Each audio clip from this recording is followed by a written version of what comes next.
केंद्रीय शिक्षण मंत्री धर्मेंद्र प्रधान यांची मुलगी परदेशात शिकत असून तिच्या शिक्षणाचा 75% खर्च भारत सरकार उचलत आहे. हा गरीब मजुरांच्या कराचा पैसा आहे.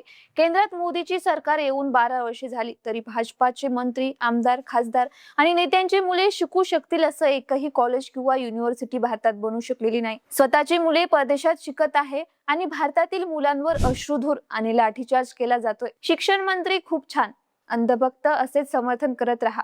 मंडळी, अशा स्वरूपाचा एक मेसेज सध्या सोशल मीडियावर मोठ्या प्रमाणात व्हायरल केला जातोय. पण या मेसेज मध्ये धर्मेंद्र प्रधान यांच्या मुलीच्या शिक्षणाचा 75% खर्च भारत सरकार उचलत आहे असा जो दावा करण्यात येतोय तो खोटा आणि निराधार असल्याचंही दुसऱ्या बाजूला बोललं जात आहे. कारण अशा प्रकारची कोणतीही अधिकृत योजना किंवा सरकारी तरतूद अस्तित्वात नाहीये. असो, पण या व अशा कितीतरी मेसेज, कमेंट्स आणि पोस्टच्या माध्यमातून धर्मेंद्र प्रधान यांची मुलगी नैमिषा प्रधान हिचं सोशल मीडियावर भयंकर पद्धतीने ट्रोलिंग सुरू आहे. तिच्या परदेशी शिक्षणाचा मुद्दा उठवून मोठा वाद निर्माण केला जातोय. इतका की नैमिषा प्रधानने अमेरिकेच्या ज्या विद्यापीठात शिक्षण घेतलं ते विद्यापीठ देखील ट्रोलर्सच्या निशाण्यावर आलंय. त्यामुळे नैमिषा डिप्रेशन मध्ये गेली असून तिने तिचं इंस्टाग्राम अकाउंट डिऍक्टिव्हेट केलंय. पण नैमिषा प्रधान नेमकं काय करते, सध्या तिचं ट्रोलिंग कशा पद्धतीने चालू आहे, तिच्या संदर्भातील काही गोष्टी या व्हिडिओच्या माध्यमातून जाणून घेऊया. नमस्कार, मी गीतांजली आणि आपण पाहत आहात देदनका. मंडळी, नीट पेपर फुटीनंतर कॉकरोच जनता पार्टीनं आंदोलन सुरू केलं असून या आंदोलनाची धार दिवसेंदिवस वाढत चालली आहे. दिल्लीतील जंतर मंतरवरील आंदोलनानंतर त्याची धग आता देशभरात पसरू लागली आहे. केंद्रीय शिक्षण मंत्री धर्मेंद्र प्रधान यांच्या राजीनाम्याच्या मागणीवर आंदोलक विद्यार्थी अजूनही ठाम आहे. 20 जुलैला दिल्लीतील आंदोलकांवर जबर लाठीचार्ज झाल्यानंतर देशभरात संतापाची लाट उसळली. त्यानंतर तर शिक्षण मंत्र्याच्या राजीनाम्याच्या मागणीने आणखी जोर पकडला. धर्मेंद्र प्रधान स्वतःहून देखील राजीनामा देत नसल्याने त्यांच्यावर टीका टिप्पणी होते आणि त्यांची ट्रोलिंग देखील केली जाते. पण या सगळ्या गोष्टीची झळ आता धर्मेंद्र प्रधान यांच्या विदेशात असलेल्या लेकीला बसली असून नैमिषा आंदोलकांच्या रडारवर आहे.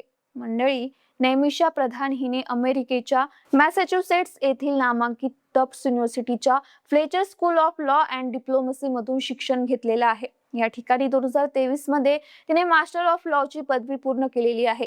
सध्या ती America India strategy partnership forum मध्ये एका वरिष्ठ असोसिएट म्हणून त्या ठिकाणी काम करते. ऊर्जा, पर्यावरण आणि पायाभूत सुविधा या विषयांच्या संदर्भात ती त्या ठिकाणी तिचं योगदान देते. पण सध्या भारतात सुरू असलेल्या आंदोलनाचा तिला फटका बसत असून जेनझी तरुण तिचे ऑनलाईन ट्रोलिंग करताय.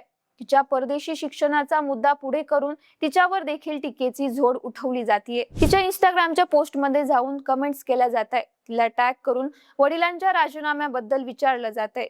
काही युजर्सनी तर इंस्टाग्रामवर व्हिडिओ तयार केले आणि पोस्ट लिहिल्या. नैमिषाने विदेशात शिक्षण कसं काय घेतलं याबद्दल प्रश्न विचारला जातोय. तसेच कृपया तुमच्या वडिलांना राजीनामा द्यायला सांगा अशी विनंती तिच्याकडे करण्यात येते. इतकंच काय, तर नैमिषाच्या टफ्ट्स या विद्यापीठाच्या सोशल मीडिया हँडलवरही धर्मेंद्र प्रधान राजीनामा द्या अशा घोषणा कमेंट्स मध्ये देण्यात आल्या. शिक्षणाच्या मुद्द्यावर भारतीय तरुणांना वेगवेगळ्या समस्यांची तोंड द्यावं लागत असताना आपण मात्र विदेशात शिक्षण घेऊन तिकडेच सेटल झाला. आपल्या देशातील शिक्षण व्यवस्था अतिशय कमकुवत असल्याचं सत्य इथल्या लाखो विद्यार्थ्यांना आता कळलंय. हे तुम्हालाही माहीत असल्यामुळे तुम्ही सुद्धा विदेशात जाऊन शिक्षण घेता. आमच्याकडे तुमच्या इतका पैसा आणि पोहोच असती तर आम्ही सुद्धा विदेशात शिक्षण घेतलं असतं अशा पद्धतीच्या कमेंट्स नैमिषाच्या पोस्टवर केल्या जात आहे. थोडक्यात काय, तर भारतीय शिक्षण व्यवस्था खिळखिळ केल्यानंतर नेते मंडळी आपल्या मुलांना विदेशात शिक्षण देत असल्याचा आरोप तरुणांकडून केला जातोय. पण आपल्यावर सातत्याने होणाऱ्या अशा टीकेनंतर नैमिषा प्रधान डिप्रेशन मध्ये गेल्याचं देखील सांगण्यात येतंय.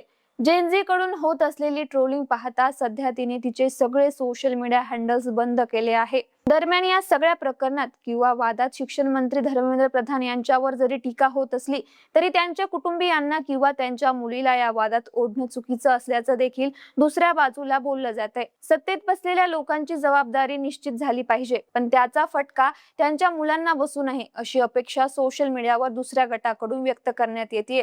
बाकी धर्मेंद्र प्रधान यांचा राजीनामा घेतला जाणार नाही असं भाजपाच्या वरिष्ठ नेत्यांनी स्पष्ट केलं असून राजीनामा मागणं हा राजकारण राजकारणाचा भाग असल्याने आपणही राजीनामा देणार नाही, असं धर्मेंद्र प्रधान यांनी देखील सांगितलंय.